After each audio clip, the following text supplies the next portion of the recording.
testing, so it's working. And still be okay to go to sleep. So I don't know, that kind of, I don't know what that makes me, just a caffeine addict. But I'm one of those people that if you have coffee, or if I don't have it, then I get a huge headache. So Yes. Here's to coffee on Wednesdays. So I wanted just to introduce myself first off, for those of you that have not seen me, or maybe you have seen me driving down the street. My name is Officer Melody Shortle. I've been with the Los Angeles Police Department for about 17 years. November of this year will be 18. Wow. Came on at 21. My dad told me to get out there and apply, and you know, it all fell into place. So in April, I applied when I turned 21. And then November, they called me and said I'm in the academy. And here I am 17 years later. So I've been my whole career until the last November, I'm sorry, October, I have worked patrol from Devonshire, where I started probation in the Valley, West Valley, and then I went to Hollenbeck Division. After Hollenbeck Division, I came here to Harbor, and I've been a field training officer. So if you see, I have 2 stripes, which means I'm a field training officer. My job was to train the rookies that just come out of the academy, and I've been doing that for the past 5 years, and it's been really fun. I'm really, really happy, and I'm really lucky and fortunate to be serving the Coastal San Pedro community. So thank you for allowing me to hang out with the Coastal San Pedro residents, and I'm hoping that once everything starts opening up soon, that I can go out there and meet everybody in person, or if you see me, or if you want to, you know, meet with me in person, just hit us up, and then we'll send some information out after this meeting. A little background about myself. Personally, I have a husband. We've been married for 15 years this year in September, and I have 2 sons. One is 12 and the other one is 13, and he'll be 14 at the end of May. So needless to say, all I work really is just for food. And then when they open the refrigerator, there's still nothing there for them. So being a mother of 2 tweens is pretty fun. And then I have my dog, Toby, who is 13 years old. So that's my background. My father actually is a Los Angeles police officer. He is a field training officer, just like me, out in Northeast Division. And I have my husband, who's also a police officer. And I come from a long background of police family. I have about 6 cousins who are LAPD throughout the whole Valley, and myself here. And like I said, my father's at Northeast. And my brother decided to become a deputy, just probably to be a little rebel or something. So I do come from a long line of a police officer family, and I'm really proud that I'm here serving Los Angeles and the community. So that is the background of me and myself. And so, like I said, if you all see me out there driving around, you know, please say hi to me. And I'm helping Officer Winter. So he's actually my partner. He's working, as you know, remotely from home. So him and I are very close, and we keep in constant contact. And for this position, this is new to me. So I ask, just please, I'm learning every day, and I learn something new every day. So if there's something that I don't know, I will be happy to find out for you and then get back to you on that. So I'm looking forward to meeting everybody in person, and you know, hopefully that's real soon. So I'm also going to just give everybody a background on where exactly my area, because a lot of people think there's a certain place in my area, and it's actually Officer Brown's or Paggy Lyons. So I actually start at 10th Street all the way to 18th Street, and then on Pacific, this is where it gets a little tricky. I'm on the west side of Pacific. Officer Paggy Lyons is on the east side. So if you just shoot me an address and asking me who handles that little section, I'll find out for you. It's either me, myself, or Officer Paggy Lyons. And then to Leland. And then at 19th Street all the way to Point Furman. And I also cover South Shores, Lower Palisades, Royal Palms Beach, White Point Beach, and Alma Park, as far as Daniel Field's Sports Center. So that's my area. That's my little circle that I'm really proud to serve. I wanted to provide everybody with the crime stats for the month of April.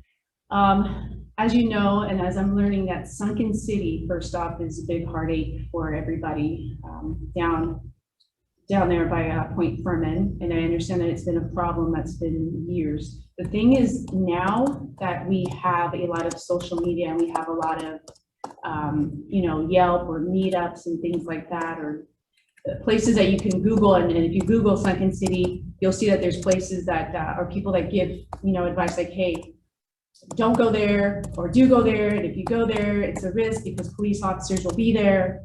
The thing about this now is that us as a community, those that live in Point Furman near the Sunken City, if you get a chance, go online, check it out, see what people are saying about it on Yelp or any other sites about Sunken City. And, you're free to say, hey, you can't go there because it's trespassing. You will get a ticket. You're not allowed to be there. I honestly think that actually helps a lot. This past month, there was 2 task force that we did, along with the park rangers and vice. And I had help from my other senior leads, and we had reserve officers, and we did 2 task force where we cited a lot of people. Majority of them were not from here. We had people that were from Beverly Hills to Pico Rivera to downtown Los Angeles. I mean, so people are Googling and looking this place up and wanting to come here. So those 2 task force actually worked out really well. I plan on doing another one because I feel that if I keep going out there, if people keep seeing me out there, we will deter people from coming in here and getting hurt. And that's the last thing I want. I don't want anybody getting hurt in that little area. So what I would like to do is just, conduct more task force along with my partners and park rangers and parking enforcement. And I know as summer's coming, it's getting hot, people want to go out there. I'll be out there too. And I'm hoping that in the next month or so, I can get another task force out there. So like I said, if they keep seeing me out there, and then, word will get out that it's not good to go there, it's not safe, and it's not worth it either. So that was actually a really good task force that it turned out. Now, as far as other crime stats for the month of April, the aggravated assaults were up 18%, but they were domestic related, and our total violent crimes were down 7.1%. However, burglaries in the month of April were up. Majority of the reports that came across my table were sliding doors, front doors. And the only thing that I ask is, if you do plan on going out now that things are beginning to open and people want to start getting away for the weekend, just if you're close with your neighbors, or get a hold of me or email me, let me know that you guys are going to be out of town and that you're requesting extra patrol. I'm really close to my patrol officers, and that way I can shoot them a text, I can shoot them an email. I have majority of the officers' phone numbers, so it's easy for me to reach out to them. So if you're going out of town, let neighbors know. Make sure, a lot of people I see have their Ring, have alarm systems. Please just remember to set your alarm and let everybody know. And always just let me know too, so that way I can just send our officers out there. So GTAs are actually down this month, and so are our theft from motor vehicles, which makes me really happy because in March they were up, and it's just small little details as far as leaving your door unlocked or leaving items that are visible in your car for just someone to walk by and think that it's easy and it's theirs to take. So what I like to remind everybody is that before you go to bed, make sure you lock your door, lock your car door, lock your garage door, lock your front gate. Just make sure everything's locked before you go to bed. Even thefts from packages actually have been, although they've been down, I'm still seeing those type of reports come across my table. And like I said, get to know your neighbors and just let them know, hey, I'm at work, I'm expecting a package. And we have those notifications on our phones saying that things were delivered. Just talk to your neighbors and let them know that you're expecting something nice, you're expecting something small. they can look out for it. They can look out for that package, because those guys, those porch pirates, are really good at following a lot of Amazon trucks, UPS trucks, and seeing, you know, how long it takes somebody to just not get their package. So my advice is just really get to know your neighbors, at least, you know, one or two, get a phone number, or just, you know, someone that you know for a long time. Hey, you know what? We've never exchanged numbers, but let's just exchange some numbers in case, you know, you need something or I need something. That's being a good neighbor, and it helps me out too. I'd also like to just let everybody know that as I do drive around the area, I am seeing a lot of trunks and garage doors open. So, and I'll sit out there and I'll wait just, you know, 5 minutes, and then I don't see anybody coming out. And so things like that. So just, if you can, that would prevent our thefts from happening to our vehicles, especially at the parks. People tend to just park there and leave keys and wallets. I mean, I'm not telling you to invest in something, but I do own a fanny pack, and I think those are back in, and they're very easy, lightweight, just a key in your phone, and you can walk along Point Furman and all your belongings are with you. I'd also like to let everybody know that if they get a chance to, if they don't have the app, to utilize the 311 app. 311, you can request bulky item pickup for graffiti removal. You can also, for abandoned vehicle, you possibly think the car might be abandoned. Also reach out to me if you think that car has been parked there for a while, and then I'll let you know. Because sometimes if you don't know, that people generally know their neighbors' cars, and if it looks a little, you know, like it's been there for a while, it's got cobwebs or anything like that, just let me know, or you can call 1-800-ABANDON, or you can go on the app. So when everybody gets a chance, take a look at that app and see are the resources that are available from the city. Also, online reporting. You're able to do online reports online for a burglary from a motor vehicle, meaning the car was locked, but somebody broke in. Your theft from a motor vehicle, meaning you left your car unlocked and someone stole something. A hit and run, lost property, like you lost an ID or you lost a cell phone, you can report those online. Thefts, vandalism, and annoying phone calls. You can also file those reports online. And I'd like to reach out to anybody that's on here. If you are a business, or if you know, are part of any club, Boy Scout, Girl Scout, any club, anything like that, I would be happy to meet you in person, and just to go to your restaurant or go to your business, and we can meet in person.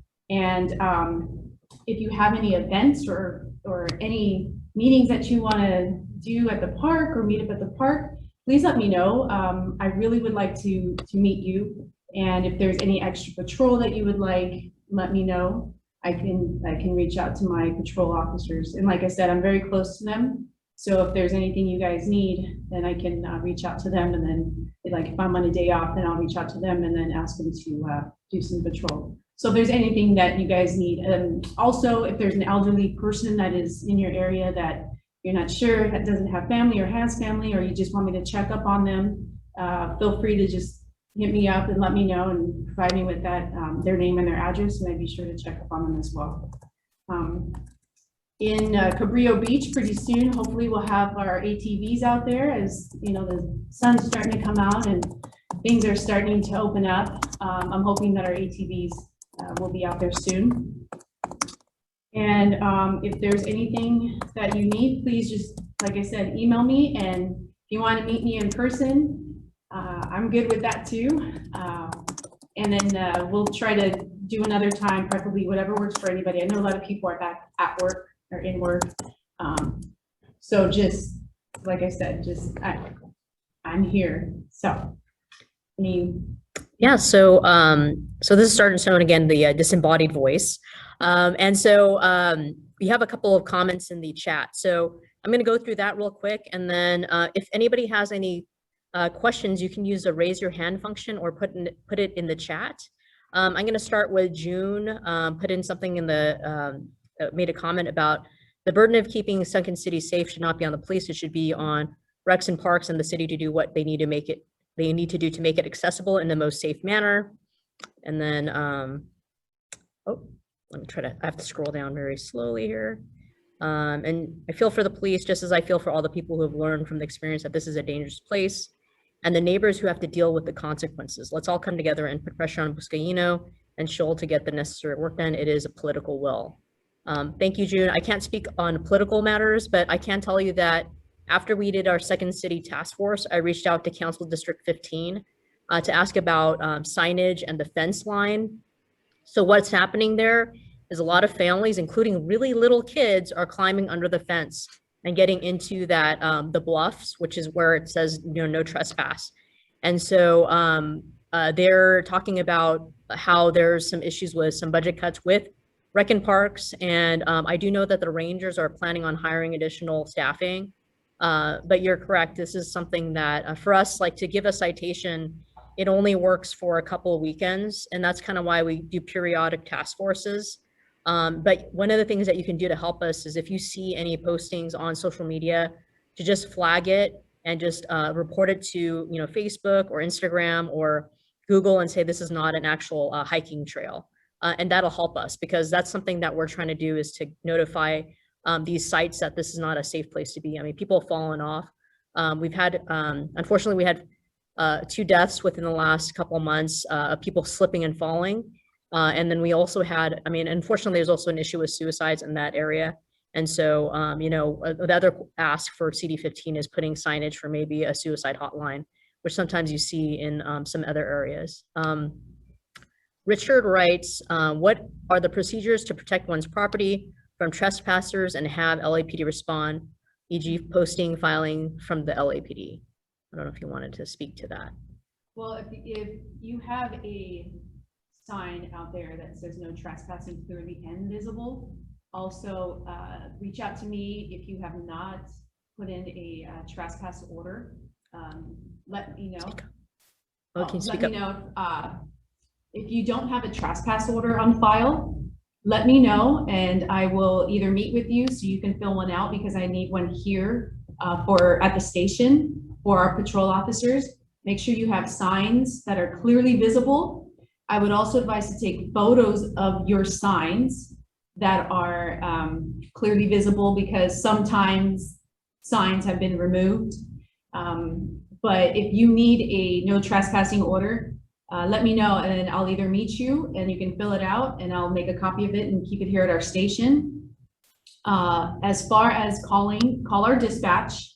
And I know there has been some problems or some issues with people waiting a long time for police to get dispatched there, but I promise you they will be there. You just got to hang tight and just wait on that line to get our police out there, okay? So just give us a call. We'll still go out there. If that person's there, they can be arrested for trespass, which is a misdemeanor. But if, like I said, if you don't have that sign and if you don't have your trespass order, let me know and I'll meet you and then I'll have one signed for you. So it's here for me here at the station. And then let me know. So Joanne says we put up no trespassing, no soliciting signs at the head of our driveway. Mm-hmm. That's a very good, like goes back to what Officer Shortle said. And let's see, I see Chris says, so Chris makes a recommendation about putting some cameras, either fake or real, around the house.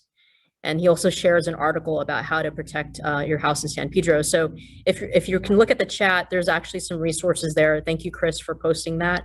But yeah, there's a lot of different tips that can help with deterring crime and trespass, as well as burglaries that we've been seeing. So, okay, so Robert is writing. Okay, so. Can I say something? Oh, yes. So, and I always tell people, even when I was on patrol, that does help deter people and bad guys from stepping on your property or committing any crime. I tell people, you don't have to invest in expensive cameras. You can even get a cheap one that is not working, as long as it shows, it the bad guys don't know whether or not the camera's working or not. So I always advise people, hey, you don't have to go out and buy an expensive camera, but if you would like to just invest in something that's, cheap or doesn't work or anything like that, it does help deter the bad guys from coming around your neighborhood. And by the way, that ring works very well. It's very clear. And it does help our detectives as well with the clear video. So Robert is asking about is it Bogdanovich, or how do you say that? Bogdanovich Park. Bogdanovich. Okay, I was like going, okay, I'm gonna butcher this. Park has been on the front. Thank you, Mary Ellen. You're welcome. Has been on the front burner issue here in South Shores, mostly after hours, with sharply increased graffiti, donuts on the road, late night partying, and underage drinking. So that's the park that's actually Officer. Oh, is that Dan? Area. Yes. Okay. But I do know about the racing at night and the graffiti, which I was given a photo of, and I shown it to my gang detectives. So I'm sorry, my gang officers, and they're aware of what's going on over there at Bogdanovich Park. But that's that area that is actually Officer Brown's side. So, okay. So now there's a question from John about what can we do about the constant fireworks? And then Chris says it's a good question. I know this is an ongoing issue.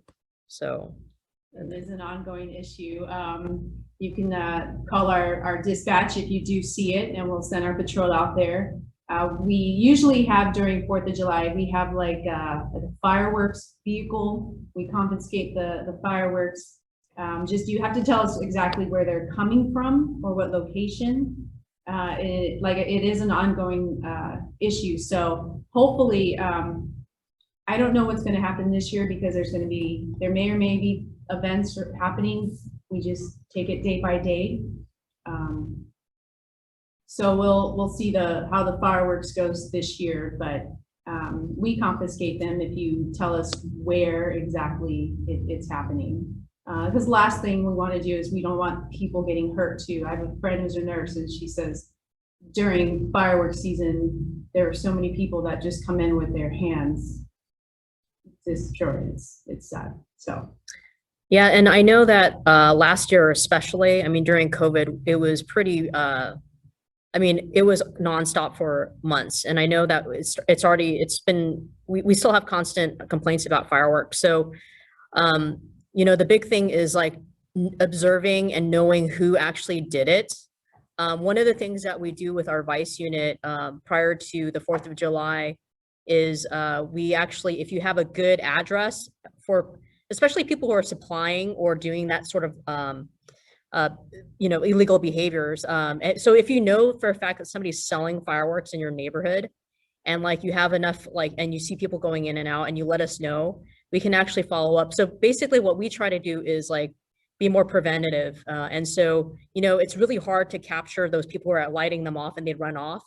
So for us, if you have any leads on, vehicles with license plates and suspect descriptions, that really will help us. But generally speaking, it's really difficult to enforce, like if they're lighting the fireworks like then, because a lot of times they'll light it and run off. And by the time officers respond, they're already gone. And so, so one of the things I urge is like, as a community, if you see a posting on social media saying, hey, I'm selling these fireworks, let us know. We will let our vice know, and then we can address it. So let me go. Sylvie has a question, and then I'll go to Jennifer in the chat. So Sylvie, go ahead and unmute yourself and ask your question. Okay, I believe I am on mute now. Can you hear me? Oh, we can hear you. Can you hear me? Yes. Okay. Good morning, officers. About the fireworks, like lately and last night at 10 p.m., as I lay my head on my pillow, it was more like a bomb. I've been hearing thousands of fireworks around here for many years. What's going on lately, it's not in the realm of fireworks. It's more like a bomb. I don't know if it's dynamite, mortar, but it's really, really scary. There's big flash in the sky. This is like very hard to sustain. Thank you. Where is that? Where is there? I live 14 and 14 in Cabrillo, and again, it's hard to tell. I was in bed, you know. I saw the flash in my window, big flashes, and yeah, it could be somebody says 16. The flashes to me look like they came from 13, but it's very hard to tell. Okay. Above Gaffey. Did you call our dispatch just to send somebody out there? No, I did not, ma'am. Please do next time you hear that. Just, you never know, because a lot of people, what they do is they think, oh, someone's probably calling, oh, someone else is calling, so I'm not. But I have to say, just that person, there might not anybody else be calling. So just so that the officers can check it out. If this is a nightly thing, I'll reach out to my morning watch guys to head out during that Cabrillo and 14th to see if they hear anything or see anything. Okay? Yeah. Thank you. You're Okay. welcome. All right. Thank you, Sylvie, for your question. So the next question in the chat is about the fires in the sand at Cabrillo Beach and the parking illegally above the beach where there is no parking. There are a lot of parties and broken bottles at Cabrillo. So how can we help with the fires on the sand and the illegal parking at Cabrillo Beach? If you see it, please call. You can either call our dispatch or you can call Port PD. Generally, Port PD is probably closer, or they'll get to it before us, so we can down and take care of that. The parking, I'll head out there. We do have, like I said, my patrol guys. I always ask them all the time to head out to Cabrillo Beach.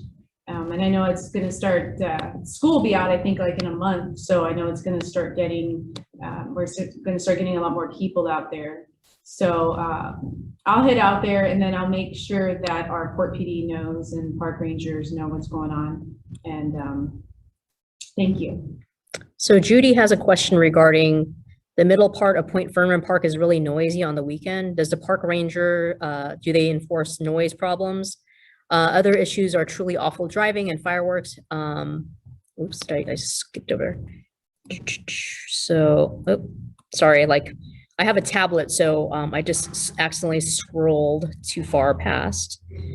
So yes, about the park rangers, they asked about park rangers. Yes, they can. I can provide you those numbers to our park rangers. If you don't have it, I can get that for you. But yes, they do. So if it's at night, like I said, I always ask my patrol guys if when they get a chance at night to cruise by there, my guys and gals that work in the day to cruise by down there. I head down there just so that we're visible, that they know that we're still around. But yes, park rangers can. And then a question, the end of the question is, how about 2-hour parking on the ocean side of Paseo? So things like that about trying to limit parking is should go to Council District 15. So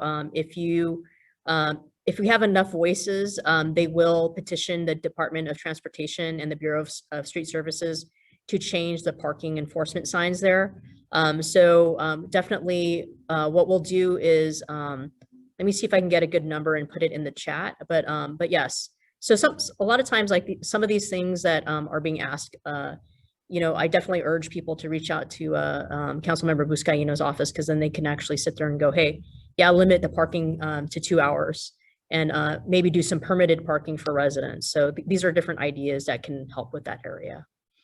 So Jennifer also is saying there has been multiple complaints from underage girls being harassed by older men near the corner store area, Paseo, Cabrillo. How can we help our girls feel safer? Well, I would hope that somebody called our dispatch or called 911 when that actually did happen. To my knowledge, there was no reports on my desk regarding any of those calls. So I always urge citizens to please don't just post it on Nextdoor, don't just post it on Facebook. You have to call us, because if there's a license plate on it, our detectives can do a follow-up and talk to the victims. I always encourage young girls that are at the park to not be by themselves, always go with a friend or two or three. And teenage girls nowadays also have cell phones, so if they can take photos of the person harassing them, or call 911 and say they're being followed, to get our police officers out there. So what I would advise the girls to, like I said, travel in packs. Parents, if they're underage, there's apps that, that have GPS. I have those on my son's cell phones too, just to track where they're at. And always speak to them about, not going out late, being together, calling 911 if they feel unsafe, or go to like a stranger that's, with the family or somebody. There's always a lot of people at Point Furman and at the parks and at Cabrillo Beach that they can always go and say, hey, this guy's following me, can you call the police? But, I really, I can't stress enough the importance of, if you see something, say something and call us. So we can always get, our patrol officers are here 24/7. So that way they can go out there and they can do an investigation. All right, so we have, I think Tanya from Marshall saying, thanks Judy for bringing up the Wilder's Annex noise on the weekends, big gatherings, loud music, you can hear for several blocks. And cars parking illegally and in the middle of the lane. And so that's another task force that we've done in the past, is some traffic enforcement along there. And usually when we do those sorts of task forces, and that's something that we can consider, we also bring Department of Transportation along to help with parking enforcement. So yeah, definitely, that's something that Officer Shortle and I have been talking about. So, but thank you for bringing that to our attention. So we have another one about, so we had another comment about fireworks. Oh, I just lost the chat. Give me one. Okay, so this person is saying, from Valerie, thank you, Sylvie, for sharing. You're absolutely correct. These fireworks are beyond loud, even bomb-like. Reside in Upper Fort Mac and hear the bomb-like fireworks quite often. Yeah, it sounds like people are using industrial fireworks.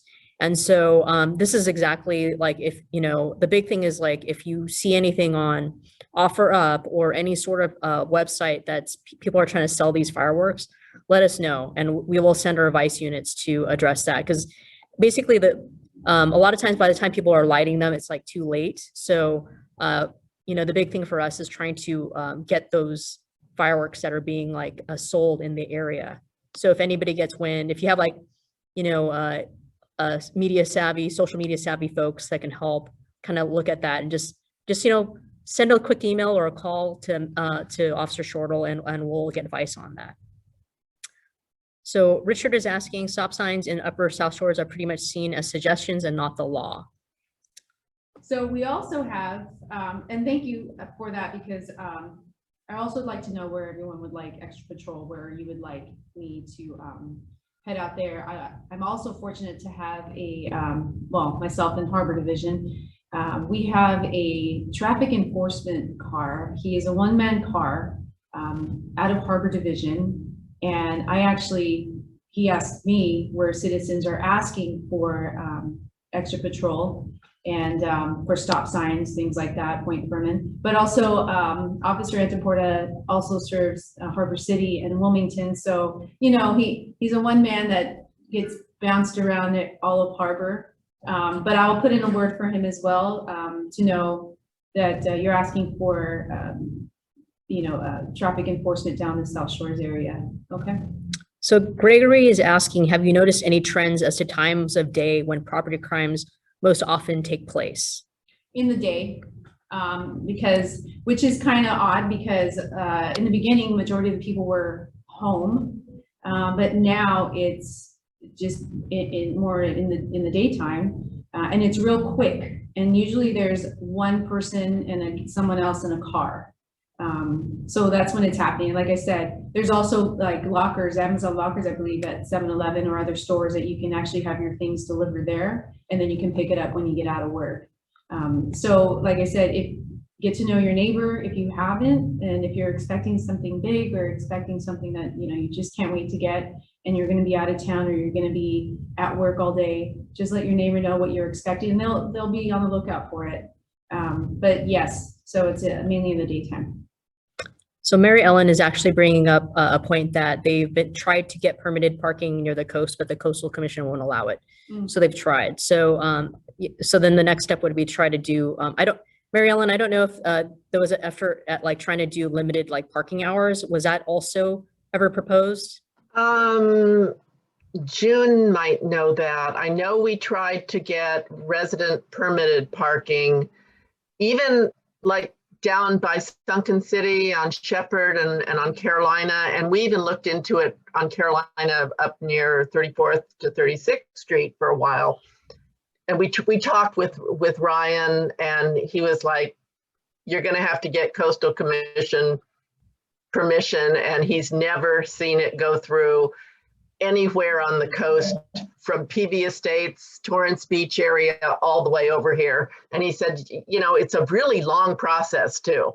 I was surprised at the, you have to have all these meetings and document them and do all this stuff and then send everything in, and then they're going to just reject it. So.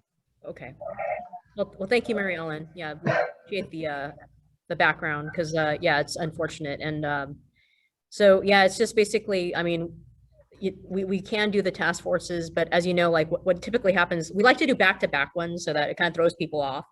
But we don't announce when we do it, obviously, right? But I noticed that people have been posting on social media. So as soon as we've done the task forces, usually somebody posts like, hey, the police are out here, which we want because it's a deterrent. Because we'd rather not have to cite like 100 people. Because actually we cited the first day that we did the task force, we cited 66 people. Yeah. And we wrote 2 parking citations. And then this last weekend on the 8th, it was 10 citations and 1 parking citation. So it does work for a little bit, but you know, where we can get the help is with people, like if you see something posted about, hey, this is a great hike, right underneath it going, this is not a hike. This is not a space to hike. Yeah. We had somebody who joined late, and yes, I am recording this session, so we can actually share it with you know, the participants. And so if you registered, we'll send out the recording as a link. I'll try to see how, I'm still learning how to do that, but it's saving right now, so that's why you see the recording button. But yeah, so here's a question from James. Did the mayor's cuts in your budget impact jail operations at Harbor Division? And so so James, our jail is still open, thank goodness. The real impacts that we're seeing in terms of budget is actually in personnel. So we have not had an academy class since December, and we've had a lot of retirements. So our department is shrinking in terms of people. And we're also losing officers to other departments because they're like, hey, we'll hire LAPD because you're already trained, right? And so that's what we're seeing in terms of the budget impacts. However, you know, and, you know, we're trying to keep our cars a little bit longer, you know, our black and whites and things like that. So, you know, for us, you know, we're continuing to march on. I know it's right now, as far as I know, yeah, well, the jail is still there. We're happy it's still there because it really does keep our officers here in Harbor. You know, to drive up to 77th Division is it takes a lot of time. And so but yeah, we still have the jail, and I know that the new fiscal year for the city is in July, and so hopefully by then we'll have a little bit of light at the end of the tunnel, because we'll be able to have some promotions and hopefully start another academy class. But yeah, basically right now, you know, the city, across the city, we've seen an uptick in violent crime. I'm going to flip this around because I'm talking a lot and it's kind of weird and disembodied voice. And I know Melody likes being on camera, but let me do that. Sergeant Sohn again, back again. So, but yeah, so definitely what we've seen right now in the Harbor Division is, I actually pulled our crime stats for, you know, violent crime in Harbor. So violent crime in Harbor has increased 7.2%, you know, as of May 1st, basically. And so what we've seen is Harbor Division has seen an uptick in shots fired and also homicides. So in terms of homicides, you know, just to give you kind of an idea of homicides, we actually had, we've had 12 year to date. And at this time last year, we had 5. And so a lot of these homicides are actually, a good number of them are gang related. And so there's a lot of things that are occurring that we're mirroring a lot of other parts of the city. But regardless, like, one of the big things is that we continue to, especially the senior leads, we're working to do a lot of crime prevention. We're partnering with our gang impact team, our detectives. We're trying to figure out ways to, sort of like what I talked about with fireworks, right? Instead of kind of running and trying to cite people for letting off fireworks, trying to find those sources of people who are selling those. And so we're trying to figure out ways, like we're executing more search warrants and things like that to address some of the uptick in crime. And so it's been we thought 2020 was very trying, but 2021 is also a very trying year. And so that's why when, if you see something that's suspicious or something like that, or if you called a non-emergency line or 911, like if it's an emergency, please do, because that's how we know where to send resources. So we don't know that there's a fireworks problem unless people call. So last year we got a bunch of calls for service for fireworks. And I think what's happened this year is people are just kind of tired of it. And it seems like it's less, but I think it's because we're so used to hearing fireworks. And unfortunately, like the level of calls for service for that has kind of dropped. So, but yeah, definitely with the budget, it's definitely impact our personnel, but hopefully in July, we'll start seeing some additional hiring and promotions. So right now, in the community relations office, normally we have 2 sergeants, but right now it's just me because we need to put as many sergeants as we can into patrol. And so that's what's occurring right now. But yeah, definitely like, call, the council district, talk to the mayor. For us, like the more officers we have, the, better response time. And so we definitely appreciate the support and for you all joining today. So there's some more questions in the chat. So I'm going to flip it back around to Melody. Okay. I gave her a chance to drink coffee off camera. So I'm going to flip this around. All right. Okay, so we're back up. And yeah, and then so Joanne is saying, let's see. Whoa. So Joanne has, this likes to jump from things to thing here.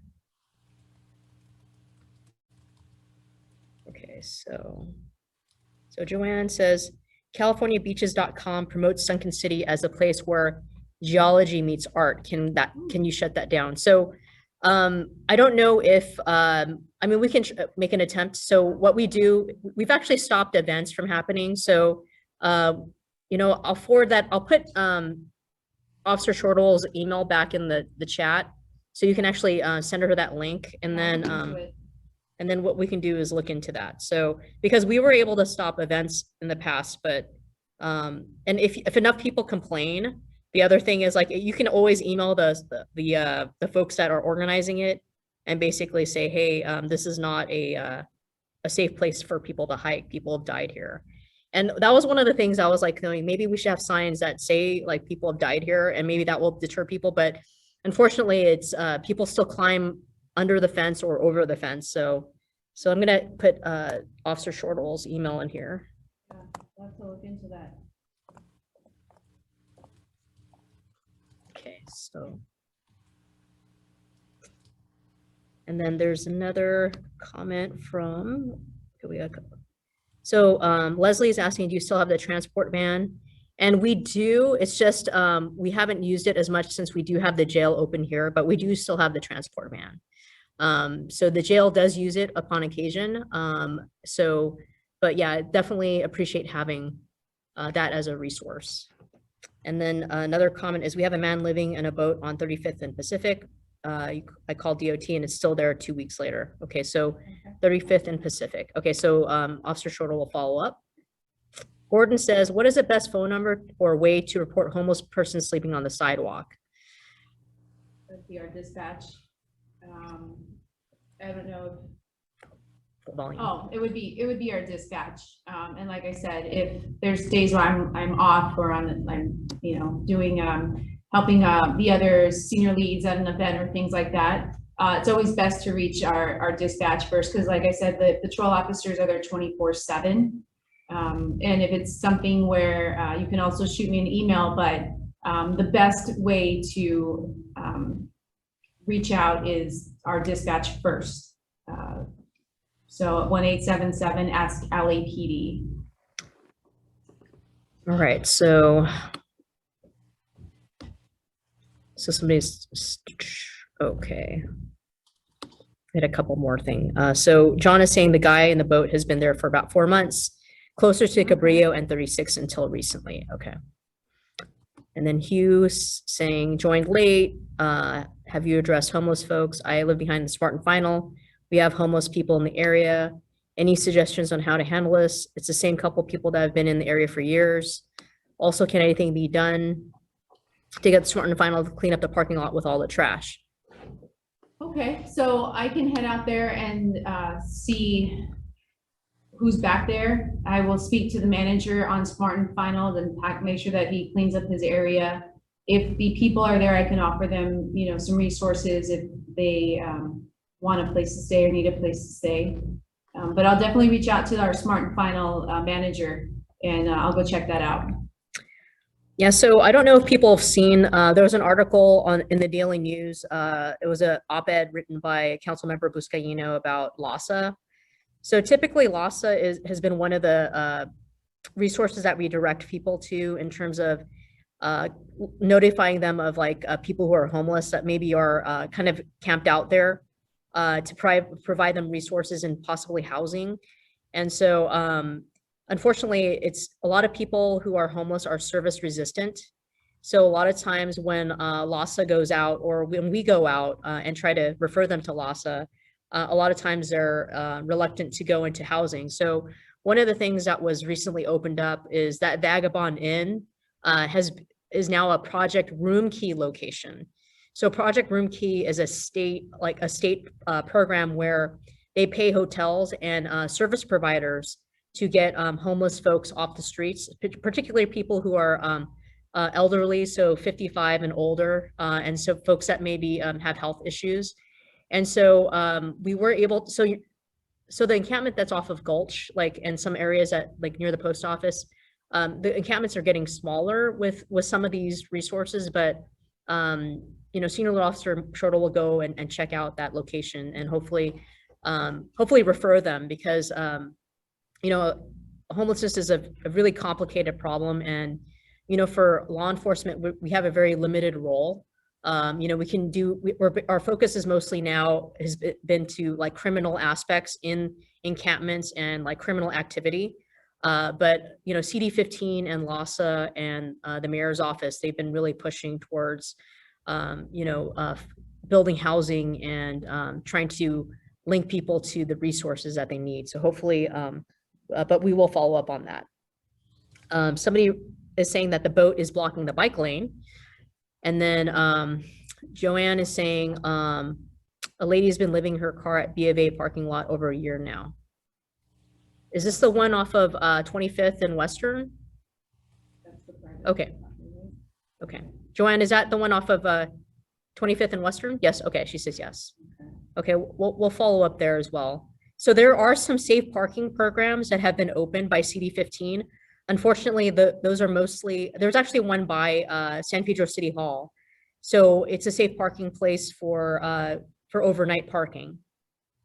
And we'll reach out to her and you can always direct folks if you see people living in their cars and go, hey, you know, during the day, you know, it's hard because during the day it's like there's not many places, but then at least overnight they're in a space that's like lit. There's access to bathrooms and access to service providers. So the lot right across from San Pedro City Hall is one of the safe parking locations. There's another. So Joanne says, okay. Hugh says, also, is it okay for huge trailers to offload cars on Moray? I've noticed this has happened a couple times over the last couple of months. Huge trucks with 8 to 12 cars on the trailers. Thank you so much for all your great help. You are champions. So are the huge trucks like big rigs? Is that what he's talking about? Yeah, You like, are, okay. yeah, big rigs, like something you'd see from like a dealership. Oh, Like they're coming through on Moray? Yeah, like they park on Moray, Huh.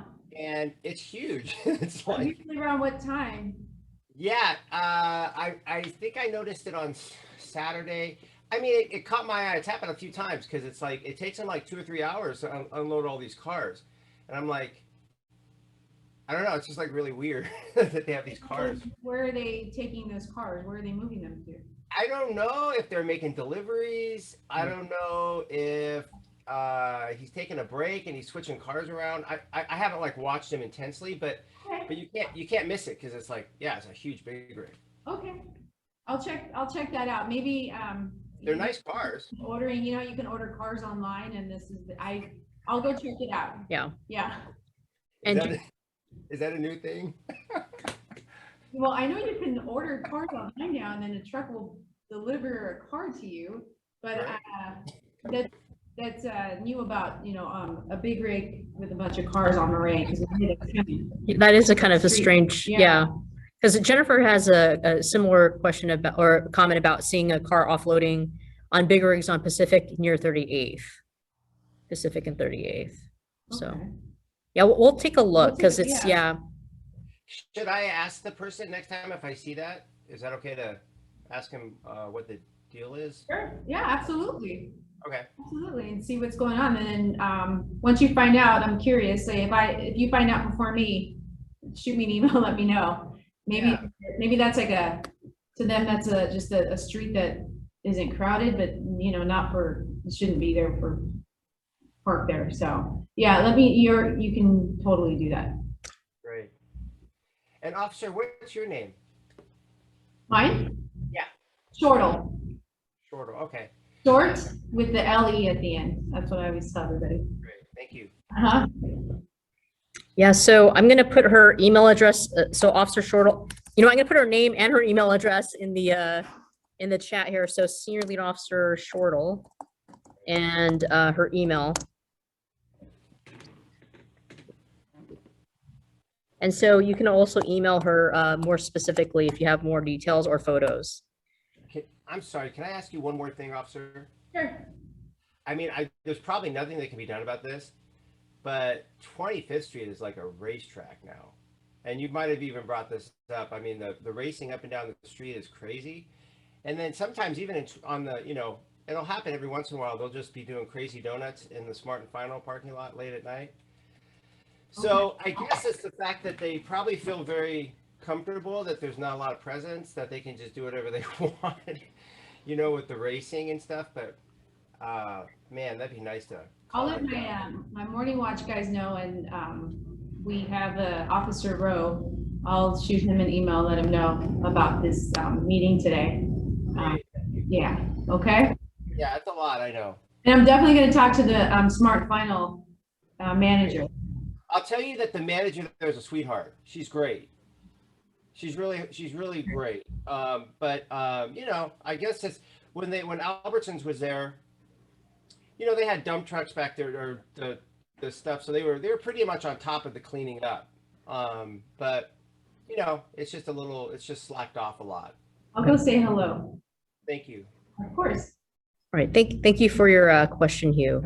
So Chris has a question about, is anything being planned to address the 2 vans with vagrants using and selling drugs near Gaffey Vaughn's? I don't know anything about 2 vans. Wow. So if you Okay. can, shoot me an email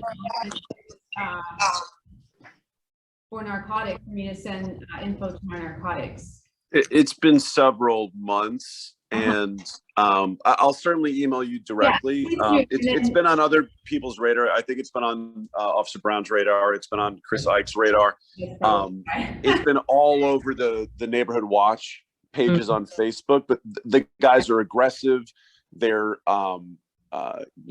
completely unsavory. They're leaving messes on the sidewalk. They're catcalling and threatening women. I've had multiple neighbors that have sent me videos of them in verbal altercations with the neighbors. There's cars all day and night going up to them for quick hand-to-hand transactions.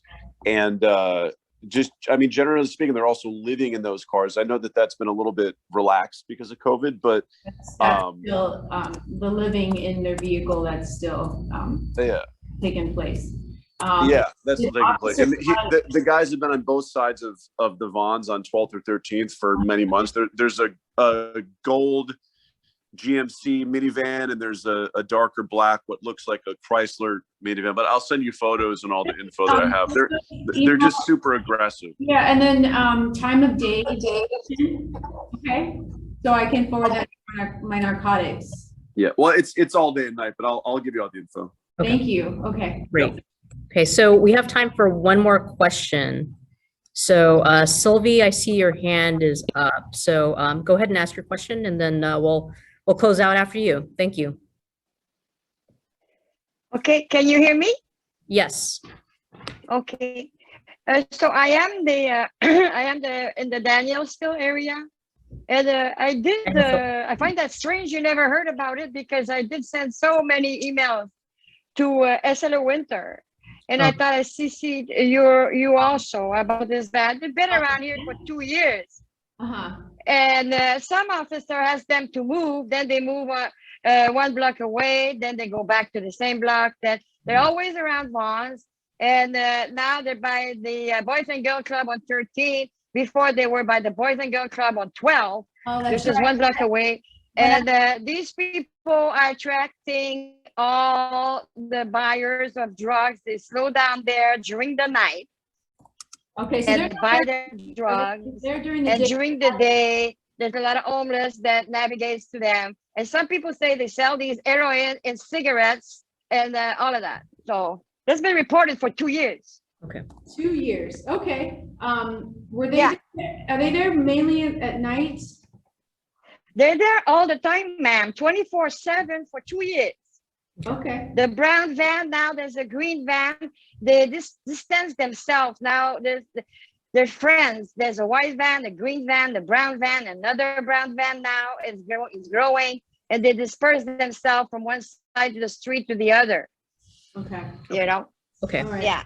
I'll forward that to my. But Officer Hike mentioned to let them be, so we're letting them be.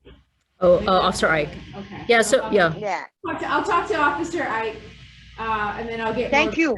From him, of course. Okay. All right. Bye-bye. Thank Bye. you. All right. Thank you so much, Sylvie. And yeah, thank you all so much for joining us today. We really appreciate this. This is the first time we're doing it. So thank you for kind of, being a part of this journey, because we're trying to figure out how to do the technology with having a moderator and then the senior lead. But I dropped my email, Sergeant Sohn, in the chat, and then also Officer Shortle's email as well. So if you have any follow-up questions, feel free to email us. If you have more of a general question, you can email me, Sergeant Sohn. If you have a specific question about extra patrol, you can email Officer Shortle. And so with that, thank you so much for being a part of this. And we'll actually, once the recording is done, I'll send a link to you all so that if you want to share with folks so they can hear. And we'll do this again, and we'll do a modified evening one. I don't know what beverage, Mary Ellen, we have to find a beverage that we can have too, but we'll do something in the evening so that we can get more folks. So thank you all so much, and be safe. Have a great rest of the week, and we'll see you all soon. Thank you. Thank you. Thank you. Melody, Thanks thank a you very lot. This much. was great. Outstanding partnership with Cyberwatch. Thank you. Thank Yes, you, Bob. Thank you. Take care. Thanks very much. This was terrific. Thank it you. was. Thank you Thank very you, much. Officer Shortle. Thank you, Sylvia. Thank you, Bob.